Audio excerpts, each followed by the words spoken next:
Well, everybody said the Vancouver Canucks needed to improve their blue line this offseason. They have done that, adding Carson Soucy from Seattle on a 3-year deal, adding the veteran Ian Cole on a 1-year deal to help shore up that back end. They did allow Ethan Bear and Travis Dermott to hit free agency. They also drafted defenseman Tom Wielander 11th overall in the National Hockey League draft. And with that, we bring in our Vancouver Bureau Chief, Farhan Lalji, to get a little bit of an update on the Canucks offseason.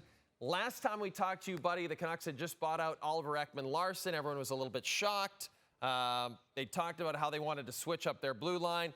They add Soucy, they add Cole, they draft Wielander. As it stands right now, do you think the Canucks are happy where their blue line stands going into next season, or do you feel they might need to make more moves?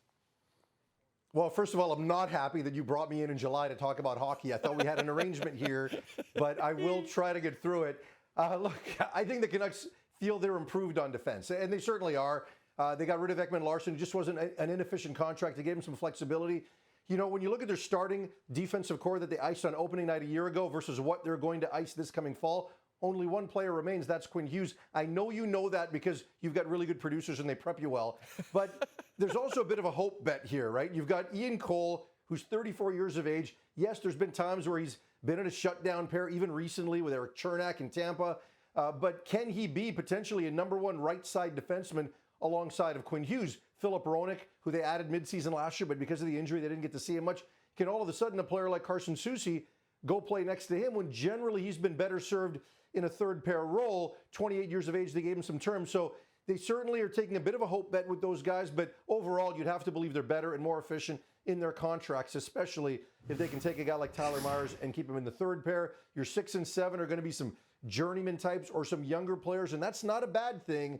But if they get some injuries along the way, it could prove to be very difficult, but better than they were before. And you're right. My producers really prepped me for these interviews. For instance, here's something I didn't know, and I was actually really surprised to see this. The Canucks are currently about $4.3 million over the cap. Now, Tanner Pearson currently on their list of potential LTIR candidates, but Farhan, Patrick Allvin said a couple of weeks ago at the draft that it looked like Pearson might be ready to come back in September after undergoing multiple hand injuries. It was all kind of controversial last season. Now, if he does return, how does the team handle the cap situation? Yeah, it'll be interesting to see what it eventually looks like. You do have Tucker Poolman still on LTIR that they could save $2.5 million, which would bring their overage down to about 1.8. So some moves are in order, and we've certainly talked about Tyler Myers before. He's got a $5 million bonus due on his $6 million cap hit on September the 15th. So potentially you could absorb that bonus and then wind up trading him at that time to a team that might be wanting to get closer to the floor. I don't know how much value there'd be. I don't know what type of sweetener they'd need to offer there. But then you've also got to go out and replace Myers.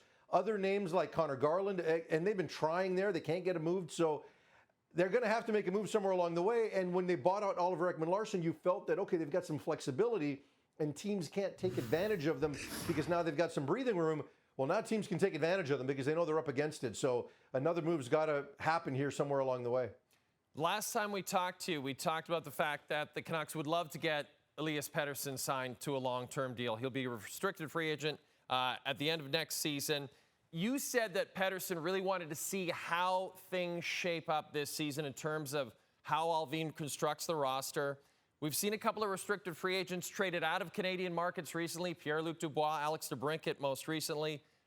Should Canucks fans just take it as a good sign that Pettersson hasn't said anything about wanting to leave Vancouver? Yeah, and quite frankly, I think that's expected. I think there's an understanding that Pettersson does like the city. He wants to be here if it can work. So a lot would have to happen for him to change course and decide he wants to leave. Winning is certainly a part of that. He's maintained that for years. That's his priority. So does he get a look at what this team looks like this year? And are they closer to getting into the playoffs and he feels good about that? That's going to be part of it. But there's no rush for either side to get this done because the club still has control of the player for the next 2 years. If you're Pettersson, you're probably casting an eye to players like Austin Matthews and Sebastian Aho and see what happens with their contracts because they're also due. And he might not get as much as a guy like Matthews, but in terms of percentage of the cap, that is going to have an impact on what happens here. So what's the cap going to look like a year from now? I think all of those factors play in. So while they're talking, and you have to believe the Canucks want to get something done now, and it's going to cost them, if it got done now, somewhere between 10 and 11 million, it's going to cost him more next year. So if you're Pettersson, you might just want to be patient, but that's not an indication that the player wants to leave Vancouver. So come on, it's Vancouver. Who wants to leave here? I'm here. I hear you're coming next week. No one wants to leave. No, I agree. I'm coming there on vacation. I love it. I think it's a wonderful city. And there's still 2.5 months until the Canucks hit the ice for their first preseason game. So that means there's still at least 2.5, perhaps 3 opportunities for Farhan to join us while he's on vacation on this show. Buddy, you're the best. We'll talk to you soon. But only we're going to talk football. That's it, right? I can't make any promises.